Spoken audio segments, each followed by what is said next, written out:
یہ ایک اہم ترین بات ہے. ہم خدا کا دامن نہ چھوڑیں, اس کو ہمیشہ اپنے ساتھ رکھیں. یہ انتہائی اہم ترین اور ضروری بات ہے. میں آپ کو یہ بتانا چاہ رہا ہوں, دنیا کے بے شمار معبود ہیں جن کے پاس لوگ جاتے ہیں, جہاں پر جا کر لوگ سجدے کرتے ہیں, ماتھے رگڑتے ہیں اور جھاڑو بھی اس میں مروا کے آتے ہیں, اور نتیجہ کچھ بھی نہیں نکلتا. جو لوگ خود اپنے بوجھ تلے دبے ہوئے ہیں, بتا کہ وہ تیرا بوجھ کیسے اٹھائیں گے؟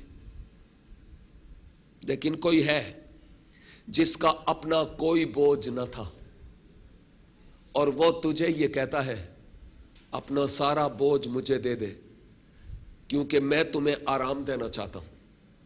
اپنی ساری فکریں مجھ پر ڈال دے, کیونکہ مجھے تمہاری فکر ہے. اس زمانے میں اس واحد شخصیت حضور المسیح کے علاوہ کوئی اور شخصیت ہے نہیں جو تیرا بوجھ اٹھائے, کوئی اور ہے نہیں جو تیری پریشانی کا علاج کرے. وہی واحد ہے, اور اس نے تجھ سے اور مجھ سے اتنی محبت کی کہ اپنی جان صلیب کلوری پر گداز کر دی. یہ محبت کی انتہا ہے, تاکہ وہ میری خاطر اور آپ کی خاطر صلیب کلوری پر مر جائے, دفن ہو اور جی اٹھے, اور اس پر ایمان لانے کے وسیلہ سے اپنے دل میں ہم اس کو موقع دیں, دعوت دیں, تاکہ وہ ہمارے دل میں آئے اور پھر شادمانی ہماری زندگی میں سکونت کرے. لوگ شادمانی کے پیچھے بھاگتے ہیں, لوگ اطمینان چاہتے ہیں, لوگ سکون کے پیچھے بھاگتے ہیں, لیکن میں بتاتا ہوں جب یسوع کو آپ نے اپنی زندگی میں انسٹال کر لیا تو شادمانی وہاں پر آ گئی. یہ ضروری اور اہم ترین بات ہے جس کے بارے میں آپ سے بات کر رہا تھا. ساتھ ہی ساتھ میں آپ کو یہ بھی بتانا چاہ رہا ہوں کہ شاید آپ نہیں جانتے, لیکن یہ جو ٹینشنز لے کر آپ بیٹھے ہوئے ہیں, سر پکڑ کر بیٹھے ہوئے ہیں, او جی میرا کوئی حال نہیں ہے جی, او جی میں نے یہ کیا, میں نے وہ کیا, میں نے دعا کی, میں نے روزے رکھے, میں فلاں جگہ پر گیا, میں فلاں جگہ پر گیا, اور کوئی ریزلٹ نہیں نکلا. یہ آپ کی اپنی کمزوری ہے, جس کمزوری پر آپ کو غلبہ پانا ہے. اس کمزوری کو لے کر بیٹھے نہ رہیں, یہ آپ کی اپنی کمزوری ہے جس کو لے کر آپ بیٹھے ہوئے ہیں. اور میں آپ کو بتانا چاہ رہا ہوں یہ کوئی معمولی بات نہیں ہے. اگر آپ اس مایوسی کو, اس ڈپریشن کو, اس فکر کو, اس پریشانی کو, اور اس دکھ کو, اور اس مایوسی کو لے کر بیٹھے رہیں گے, اپنی یہ پریشانی اس کے سپرد نہیں کریں گے, آپ کو معلوم ہے کیا ہوگا؟ میڈیکلی میں آپ کو بتانا چاہ رہا ہوں, آپ کا بلڈ پریشر ہائی ہو جائے گا, اور کچھ عرصہ جب بلڈ پریشر ہائی ہوگا اس کے بعد پھر یہ جو آپ کا پمپنگ سسٹم ہے نا, دل خدا نہ کرے لیکن ہو سکتا ہے کسی وقت اس کی جو وینز ہیں ان میں بھی بلاکج آ جائے. ہو سکتا ہے کچھ عرصے بعد ڈاکٹرز کہیں جی تیرے وال بند ہیں. ہو سکتا ہے کچھ عرصے بعد ڈاکٹر یہ کہے کہ تجھے بائی پاس آپریشن سے گزرنا ہوگا.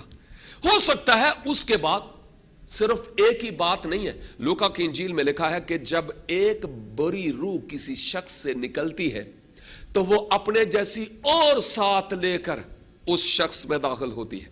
اس کا مطلب یہ ہوا کہ جب ایک بیماری, ایک پریشانی کو آپ نے اپنی زندگی سے نکالا نہیں, ڈپریشن کو نکالا نہیں, مایوسی کو نکالا نہیں, تو جب بی پی ہائی ہوگا تو یہ وہ پہلی بدرو ہے. میں روحانی اعتبار سے بتا رہا ہوں, بی پی بدرو نہیں ہے ویسے, لیکن میرے کہنے کا مطلب یہ ہے ان 7 میں سے ایک ہو سکتی ہے یہ پرابلم آپ کے لیے, اور وہ یہ ہے کہ آپ بی پی ہائی کر بیٹھے. پھر اس کے بعد چونکہ 7 بدروحوں کی بات ہے, میں آپ کو بتانا چاہ رہا ہوں, پھر شاید اس کے بعد دوسری بات آپ کے سامنے آ جائے, اور جو دوسری بات ہو وہ یہ کہ آپ کو ہارٹ پرابلم ہو. شاید اس کے بعد یہ بھی ہو سکتا ہے آپ کے کڈنیز فیلیور ہو جائے. اس کے بعد شاید آپ ڈاکٹر کے پاس جائیں, وہ کہے آپ کو تو شوگر بھی ہے. اور اس کے بعد کیا ہوگا؟ گلیوں میں یہ آواز سنائی دے گی, فلاں ولد فلاں انتقال کر گیا اور اس کی نماز جنازہ اتنے بجے فلاں جگہ پر ہوگی. کیا آپ یہ چاہتے ہیں کہ آپ وقت سے پہلے مر جائیں اور اس دنیا سے چلے جائیں اور اپنا بوجھ اس کو نہ دیں؟ خدا نہیں چاہتا، آپ کے عزیز نہیں چاہتے، میں بھی نہیں چاہتا۔ میرے دل میں یہ ایک اہم ترین آرزو ہے کہ آپ ایمان میں مضبوط ہوں، حالات کی طرف نہ دیکھیں۔ آپ کے برخلاف جو سیلاب حالات کا، ڈپریشن کا اور پریشانیوں کا امڑتا آ رہا ہے، آپ اس کی طرف نہیں دیکھیں بلکہ عالم بالا کی طرف دیکھیں، کیونکہ خدا ہے جو آپ کا بوجھ اٹھاتا ہے، وہ آپ کی مدد کرنا چاہتا ہے، وہ آپ کو سنبھالنا چاہتا ہے۔ کلام مقدس میں ہم دیکھتے ہیں کہ ہمارا خدا ہی ہے جو ہمیں سنبھال سکتا، ہمارا بوجھ اٹھا سکتا اور ہماری مدد کر سکتا ہے۔ اس لیے میرے عزیزو، اس ڈپریشن کے شکار ہونے کے بجائے، ان مایوسیوں کے شکار ہونے کے بجائے اپنا بوجھ خداوند یسوع مسیح کے پاس لائے، کیونکہ وہ کہتا ہے میرے پاس تمہارے لیے آرام ہے۔ وہ کہتا ہے اپنی ساری فکریں مجھ پر ڈال دو کیونکہ مجھے تمہاری فکر ہے۔ میں آپ کو بتا رہا تھا کہ جب اگر آپ جو چھوٹے بچے ہیں، نہیں یہ والا جو ہے اس طرف والا، ہاں آپ سے بات کر رہا ہوں، کہ اگر آپ اسکول جاتے ہیں اور آپ کا اپنا بیگ بہت بھاری ہے اور ساتھ آپ کا بھائی ہو، اور اگر وہ کہے بھائی مجھے سر درد ہے اور میرا بھی بیگ اٹھا لو، آپ کیسے دونوں کا بیگ اٹھائیں گے جب آپ پہلے سے ہی بوجھ تلے دبے ہوئے ہیں؟ تو کہنے کا مطلب یہ ہوا کہ جو پہلے سے ہی بوجھ تلے دبا ہوا ہے وہ اور بوجھ نہیں اٹھا سکتا۔ آپ اس کے پاس آئیں جو آپ کا بوجھ اٹھانے کے لیے آپ کو دعوت دیتا ہے۔ خواہ آپ جغرافیائی اعتبار سے اس زمین پر کہاں ہی کیوں نہیں رہتے، خواہ آپ کا تعلق کسی ہی مذہب سے کیوں نہ ہو، خواہ آپ کا سکین کلر کیسا ہی کیوں نہیں، خواہ آپ کی زبان کیسی ہی کیوں نہیں ہے، جب آپ اپنا آپ اس کے سپرد کرتے ہیں، حضور المسیح کے چرنوں میں آتے ہیں، اپنے آپ کو ان کے حضور جھکا دیتے ہیں اور کہتے ہیں مالک مجھے معاف کیجئے کیونکہ میں نے اپنے حالات کی طرف دیکھا، میں حالات کی طرف دیکھ کر ڈپریس ہوا، میں مایوس ہوا ہوں، لیکن اب سے میں اپنے حالات سے نہیں ڈروں گا، اب سے میں اپنی پریشانیوں سے نہیں ڈروں گا، اب سے میں تیری طرف دیکھوں گا کیونکہ تو ہے جو میری مدد کرنے والا ہے۔ کیا آپ تیار ہیں کہ میں آپ کے لیے دعا کروں؟ اگر آپ تیار ہیں تو میں آپ کو بتانا چاہتا ہوں، اقرار کیجئے کہ اے خدا آج مجھ پر یہ بھید کھل گیا کہ میں نے اپنے حالات پر زیادہ زور دیا، اپنی پریشانیوں اور ڈپریشن اور مایوسی کی طرف دیکھتا رہا۔ میں اپنے حالات کے سیلاب میں یوں سمجھتا تھا کہ بہہ جاؤں گا، لیکن میں تیری طرف نہیں دیکھتا تھا۔ مجھے معاف کر میرے اس گناہ کو۔ پہلا یوحنا 1:9 میں لکھا ہے اگر ہم اپنے گناہوں کا اقرار کریں تو وہ ہمارے گناہوں کے معاف کرنے میں سچا اور عادل ہے، اور ابھی وہ تیرے گناہوں کو معاف کرنے کے لیے میرے بھائی میری بہن مکمل طور پر تیار ہے۔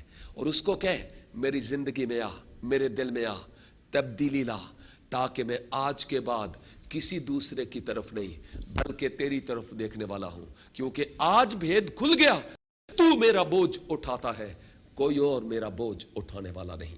میں آپ کے لیے دعا کرنا چاہتا ہوں۔ قادر مطلق خدا، تیرا شکر ادا کرتا ہوں اپنے اس بھائی اور بہن کے لیے جو اس وقت ٹیلی ویژن پر یہ پروگرام دیکھ رہے ہیں۔ تو ان کے خاندان کے حالات کو جانتا ہے، تو ان کی پریشانیوں کو جانتا ہے، تو ان کی مایوسیوں کو جانتا ہے، تو ان کے ڈپریشنز کو جانتا ہے۔ میں نہیں جانتا، لیکن میں اتنا ضرور جانتا ہوں کہ تیری دعوت ہے کہ سب میرے پاس آؤ کیونکہ آرام میرے پاس ہے۔ سب اپنی فکریں مجھے دے دو کیونکہ مجھے تمہاری فکر ہے۔ تیری حضوری میں منت کرتا ہوں، اپنے قدرت والے ہاتھ کو اس خاندان پر بڑھا، اس بھائی پر بڑھا، اس بہن پر بڑھا، اور اپنے قدرت والے نام میں ان کی ساری پریشانیوں کو، تمام طرح کی ڈپریشن کو، مایوسیوں کو اپنے قدرت والے نام میں مکمل طور پر دور فرما۔ آج کے بعد ان کی سوچیں بدل جائیں، زندگیاں بدل جائیں، حالات بدل جائیں، خاندان بدل جائیں، اور تیرا نام ان کے وسیلہ سے جلال اور عزت پائے۔ ہماری دعا کو سن اور قبول کر۔ یسوع المسیح کلمت اللہ روح اللہ کے خوبصورت اور افضل ترین نام کا واسطہ دے کر ہم یہ دعا مانگتے ہیں، آمین۔ آپ کا بہت بہت شکریہ. آئندہ ایک نئے علم کے ساتھ آپ کی خدمت میں حاضر ہوں گے. Thank you.